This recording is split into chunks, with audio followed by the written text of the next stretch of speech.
Siguruhin na may kabuhayan ang mga tsuper at operator ng jeep.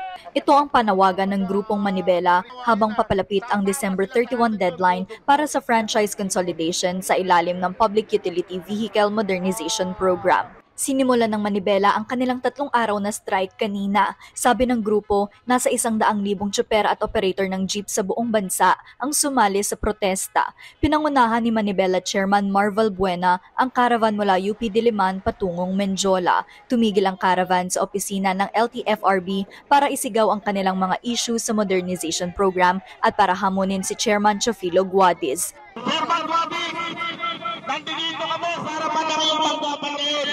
Hinahamon ka namin, pirmahan mo na, ilabas mo na ang memorandum circular. Ilabas mo na ang memorandum circular na maggagarantiya sa aming hanap buhay.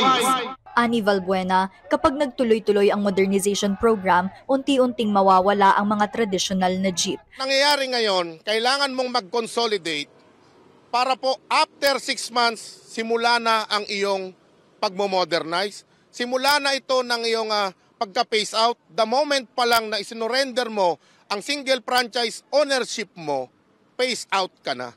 Pero paliwanag ni Transportation Secretary Jaime Bautista, mahalaga ang franchise consolidation na nakapaloob sa programa. But one very important issue that sabi namin non-negotiable ay yung industry consolidation, no? Because we really need the players to consolidate into cooperative or corporation, no? But yung ibang mga demand naman nila, for example, yung 5-year franchise, pagbago yung mga sasakyan, pwede naman natin talagang bigyan ng 5-year franchise, no?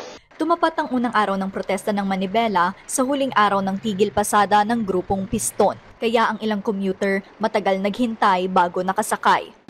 Hirap dahil konti lang yung sasakyan. Hirap yung magkatulad nito, mamaya tanghali wala na. Konti na lang yung biyahe. Ngayon, sigurado tatagal to, baka mga 30 minutes o lalagpas pa. May nasasakyan naman po, pero mag-aantay ka lang.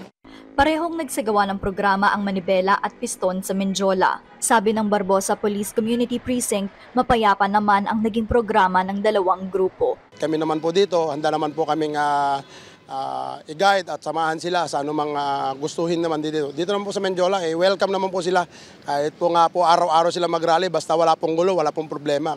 Kahit pa nagsabay ang mga tigil pasada, hindi raw nito naparalisa ang pampublikong transportasyon ayon sa Metropolitan Manila Development Authority. Deniza Fernandez, CNN, Philippines.